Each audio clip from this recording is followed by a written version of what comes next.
Hi people, how y'all doing? Welcome and welcome back to the channel. It's Sandra here and I'm back again with another video which says Blackness Fatigue, and this video is from Wild Bill for America, okay? So let us just get right into the video. Blackness fatigue is setting in.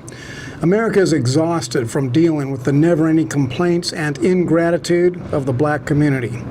Black racism against whites and Asians has reached violent proportions, and with the help and funding of the Democrat Party, militant black racism is getting worse. Here's a Wild Bill bullet of truth for America. White Americans are the... Guess what? Nobody knows that, nobody believes that, nobody would agree to that, but I don't know, like before I did get into all these videos that has enlightened me to some extent, I used to think that way. I used to think that, oh my goodness, every white person is horrible, and most especially white Trump voters. Oh my goodness, white Trump voters are the real evil. That's what I used to think before. But right now, I'm just seeing that, there are a lot of like bad people and a lot of hypocrites who hide behind their race because they think that they are the minority. But these days, if we really truly look at it, like these minorities are trying to be the majority. But nonetheless, people, let's just see what least racist people in the USA, probably the whole world. We have been non-racist for the last 50 years, but today the Democrat Party is using racism as a political weapon. And white America is exhausted from dealing with blackness that has been coming against them day after day for years. White Americans who have never had a racist thought in their lives are tired of being constantly accused of racism. They're tired of being told that every problem in the black community is the fault of white people. That the massive failure... Well said, to be honest. But this actually just draws my attention to a video I did get of like Charlie Kirk. Um, and it was based on like the homeless situation in LA and how it could be a serious political agenda. And in as much as like it's I'm trying to connect it to this because racism is not being taken lightly for whatever reason it is, but it's still yet it's just seeming like everyone is racist. Like you see people actually saying the United States is racist, and this is the same country that's fighting hard to ward off racism. And now I'm thinking, what if the government is actually trying to keep racism alive, even though it's not, just to prove a political point or because of a political agenda? Like, just think about it, because it always talks about racism. This always talks about racism, but we're not actively seeing the racial act. We're not actively seeing this racist, right? And it's now making me wonder, like, am I overboard thinking that this could be some sort of like political agenda? Anyways, let's get back. failures of black cities and neighborhoods and families is our fault. This week, some fruitcake politician declared that blacks violently attacking Asians is caused by white people. No matter what white people do or say, they are slandered as villains by blacks who are determined to punish white Americans simply for being white. They are unappeasable. Now, millions of immigrants came here from England, Poland, Italy, South America, Vietnam, Russia. They came from all around the world, and they were dirt poor when they arrived. But they worked hard and became successful and rich and well-adjusted citizens. The answer to that, because they keep on making themselves the victim. They keep on using that as an excuse not to work hard.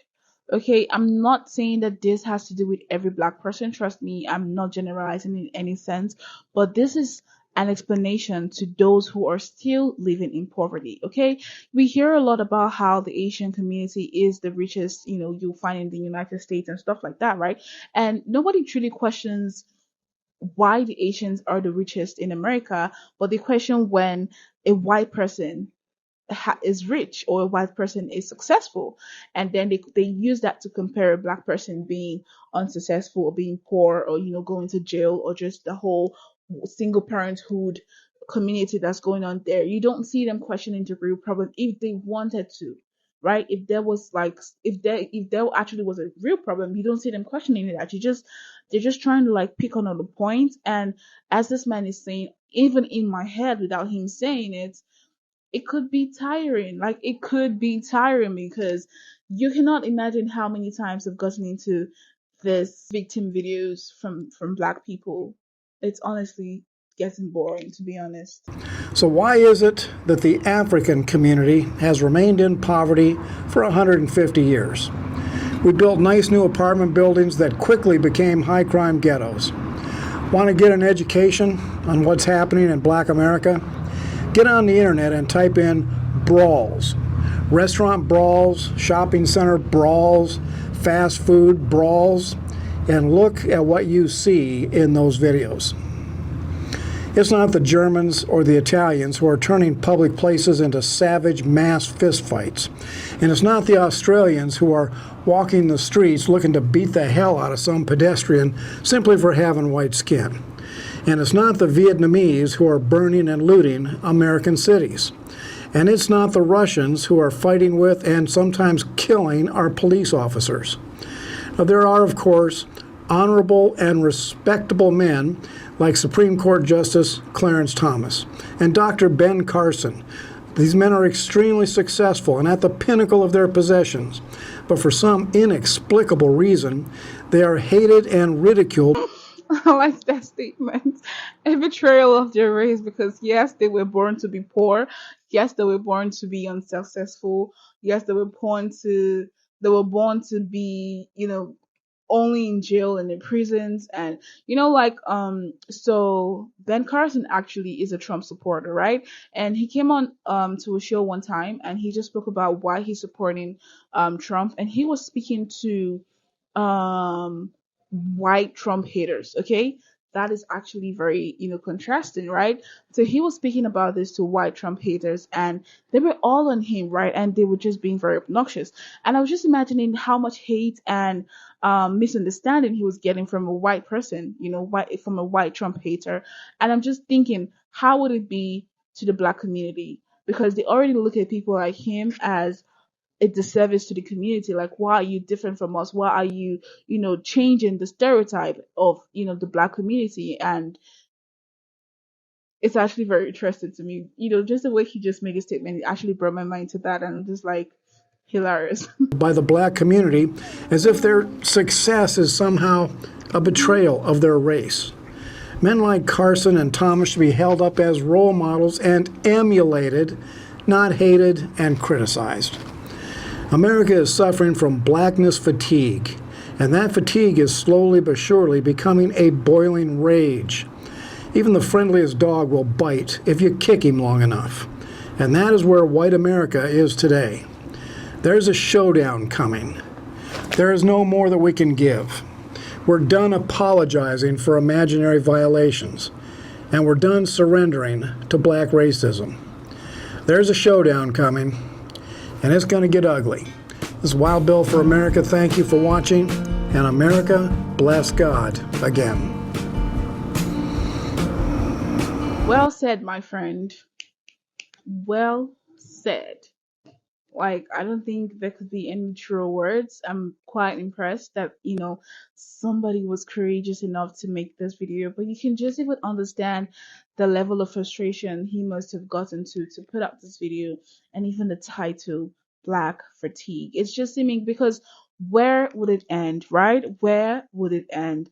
I did get into a video one time of someone just speaking on the aggressive request for black reparation, and I also did get into a video of a woman who was condemning race balancing, right? And just race benefits basically, but she was speaking on her experience as a race beneficiary, okay?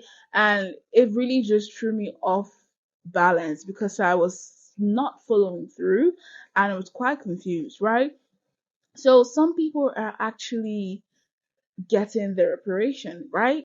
I wouldn't even say there, because what exactly are they requesting reparation for? But some people are actually getting reparation, but not in the form that they want. So they still coming out to contest, to request, to fight, to debate, and just all of that unpleasant things. And that lady who was actually a beneficiary to merit-based benefits, right? She was still complaining. And then this video, the person was like, where does it end? And where should it end? Like, it's been years. The people who did the bad and the people who did bad were done to. They have had generations to generations of people before them or after them, right? And you who has no connection, truly, you have no connection, no information, no memory whatsoever, you're still asking for apology from who? Who are you asking apology from? Like, it's just an unearning circle. And I was saying that it's actually not progressive, because in the same light, they're asking for progress. They're asking for um the inflation rate to be down. They're asking for the world to, like, they're just asking for a whole lot of things, and they're actually putting in a lot of effort into things that are not progressive, into things that do not have the opportunity to yield anything positive. So it's very confusing, it's very contradictory, and it's tiring. It's fatigue. Okay? It is fatigue at this point, especially to the white community and to the black community who do not support, what they're doing. Yes. To the black community who do not support what they're doing. But nonetheless, people who did get into this, I want to know what you all think about this video. Do well to give the video a big thumbs up if you did enjoy it. Hit that subscribe button for more amazing big content as such. And let's just keep on staying safe and healthy, okay? So yeah. Bye.